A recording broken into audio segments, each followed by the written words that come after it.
لەناو مؤتەمەرەکەی قاهرە مناقەشەیەکی سەرەکی ڕوویدا لە نێوانی دوو میحوەری ئینگلیزانە.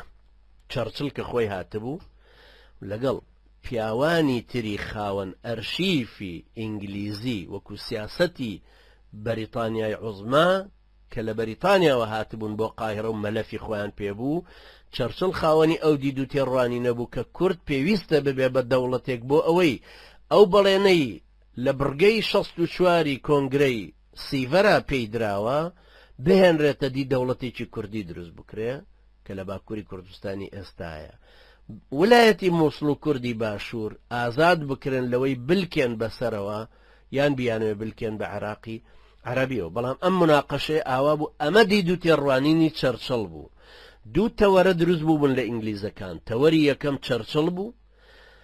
چەرچڵ ئەوی با کوردیش قوارەیەکی کوردی سربەخۆی هەبێ، ویلایەتی مووسڵ ببێ بەو دەوڵەتێکی کوردی، با بە باکووریشەوە نەلکێ، بەڵام بۆ خۆی ببێ بە دەوڵەتێکی کوردی ئەتوانرێ ببێ بە بربەستێک ئەو کاتە عێراقی عەرەبە پارێزێ و بربەستێکی شە بەڕووی بەلشەفیەکانە ئەگەر هاتن ئێمە تورکیا و ئێرانیشمان مسۆگەر کردووە. ئەمە دید و تێڕوانینی چەرچڵ بوو.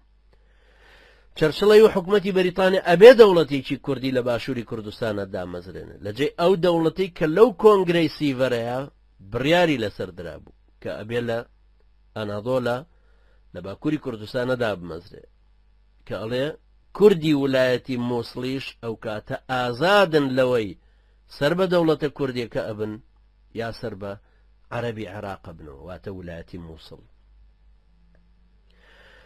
طبعا ئەو دەوڵەتەدا نەمەزرا، هەمومان نەزانین، چونکە کەمالیستەکان توانیان زیاتر لۆعبەکە بۆ خوان بقۆزنەوە.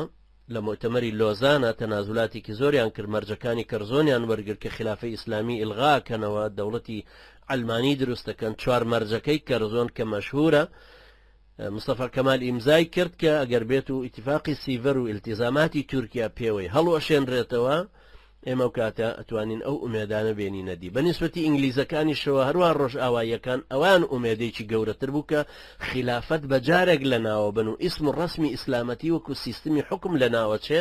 ئەمە زۆر گەورەتر بوو لەوەی کە بڵێن بە کورد ببێ بە دەوڵەتێک کە هیچ بەرژەوەندێکی زۆر گەورە بۆ ئەوان ناهێنێتەتی. هەروەها چەرچڵ ئەیوت ئەو شارانەی کە زۆرینەیان عەرەبن پێویستە بخرێنە سەر ئەو ناوچە عەرەبی ناوچە کوردیە. ئەوەش دیسانیە چێبوو لەوانەی کە تەمام ئێستا ئەو وەثائقانە هەمووی دەرکەوتون و ئەمەی کە ئێستا وتم ئەم بزەبت ئەم دێڕە ئەو شارانەی زۆرینیان عەرەب نین بخرێنە سەر ئەو دەوڵەتە کوردیە. ئەمە کەرزۆن خۆی لە کتێبێکە بە ناوی The Last Face لە لاپەڕە 260 بۆ 262 باسی ئەکاتەوە کە بە ئینگلیزیە. هەروەها چەرچڵ ئەیوت هەر لەو کۆنگرەی قاهرەیە ئەیوت کوردەکان ڕەشبینە بن لەوەی کە لە تورک بسەنرێنەوە بدرێنە دەست عەرەب، چونکە کوردەکان عەرەبەکان بە ڕۆشنفکرتر نابینن لە خۆیان. وی تەمەن ئەو سەردەمەی عەرەب وابوو بە تەئکید کوردەکان متەنەورتر بوون، کوردەکان زۆرتر لکابوون بە دەوڵەتی عوسمانیشەوە، شخصیەتی کاریگەریشیان زۆرتر بوو، متەنەویرون و پیاماقوڵ و هەڵکەوتیان زۆرتر بوو، دەسەڵاتداریشیان زۆرتر بوو، ناوچەی باشیان بەدەستەوە هەبوو. ئەو کاتەش عەرەبەکان ئاستێکی کەمتریان هەبوو، بەڵام تورک وەکو خاوەن دەوڵەت بوو. لەبەرەوە چەرچڵ نەزەری وابوو ئەو کوردانە زۆر لە ئێمە ڕەشبینە بن، بەدبینە بین ئەبن دوایی ئەگەر بێت و لە تورکیان بگرینەوە بیان دەین بە مەلک فەیسڵ بیان دەین بە عێراق.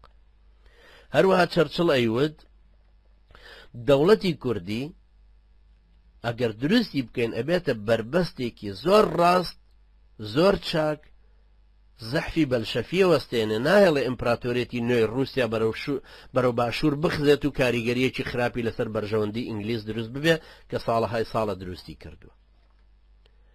هەروەها چەرچڵەی و تەمەنەوە ناوی وەسائقەکان ئێستا ناخوێنمەوە، هەمویان لەو کتێبانەی ئەوانە هەیە، هەندێکی لەوانە هەر ئیشارەتی پێ بدەن فەقەت. دیسان چەرچڵ ئەیوت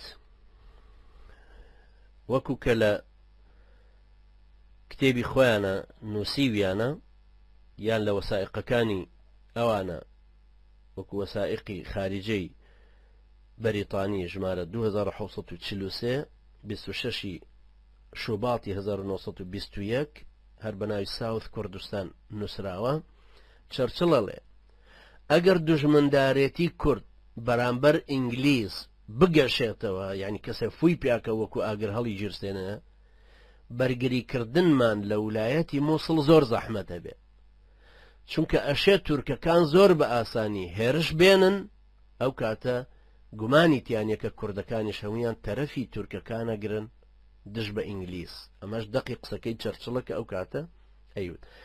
چەرچڵ و ئەوەی کە لەگەڵ یابوون لە بەریتانیاوە هاتبوون بۆ کۆنگرەکەی قاهرە، ئەمە دی دوو تێڕوانینیان بوو، چونکە ئەوان لە کارێکی عالەمیەوە تەماشایانە کرد، با بڵێن لە شکڵێکی تەشیلەیی مەخروطی وەک کە لە شەکر لەسەرەوە سەیری هەموو کێشەکەیانە کرد.